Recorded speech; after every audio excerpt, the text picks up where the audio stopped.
The Emerald City of Oz. Chapter 2. How Uncle Henry Got into Trouble. Dorothy Gale lived on a farm in Kansas, with her Aunt Em and her Uncle Henry. It was not a big farm, nor a very good one, because sometimes the rain did not come when the crops needed it, and then everything withered and dried up. Once a cyclone had carried away Uncle Henry's house, so that he was obliged to build another, and as he was a poor man he had to mortgage his farm to get the money to pay for the new house. Then his health became bad and he was too feeble to work. The doctor ordered him to take a sea voyage and he went to Australia and took Dorothy with him. That cost a lot of money, too.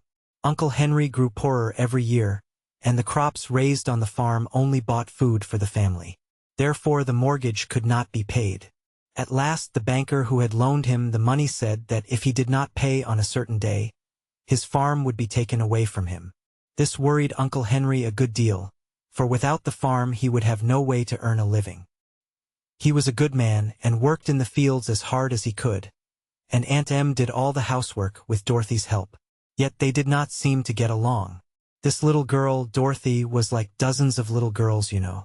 She was loving and usually sweet-tempered, and had a round rosy face and earnest eyes.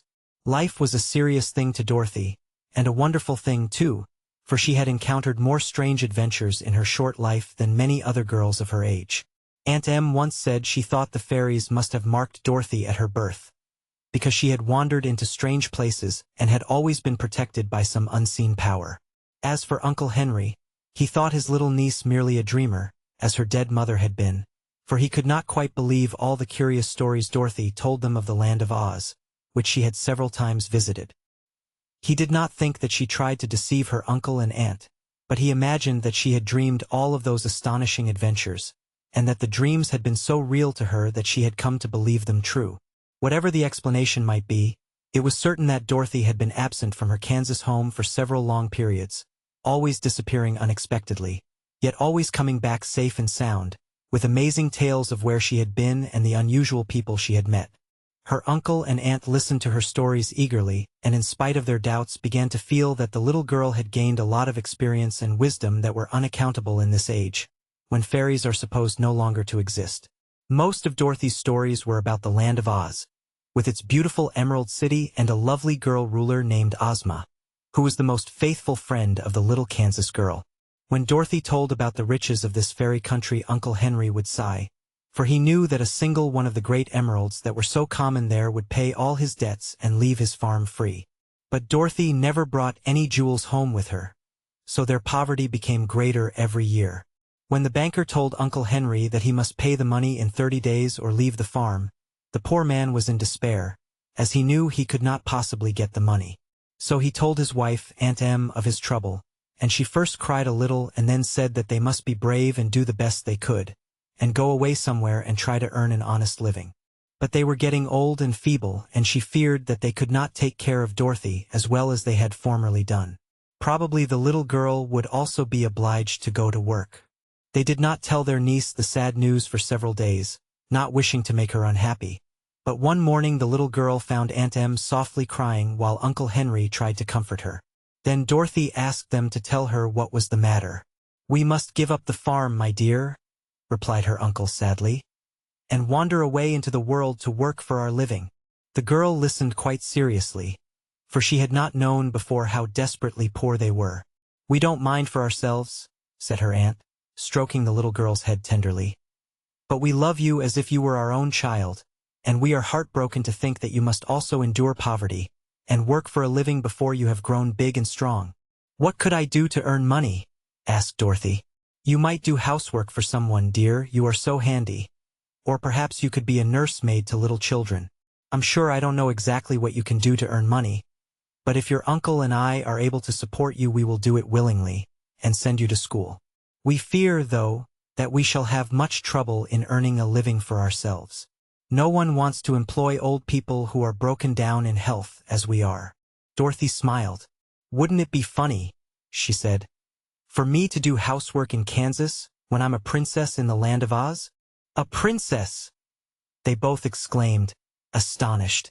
"Yes. Ozma made me a princess some time ago, and she has often begged me to come and live always in the Emerald City," said the child. Her uncle and aunt looked at each other in amazement.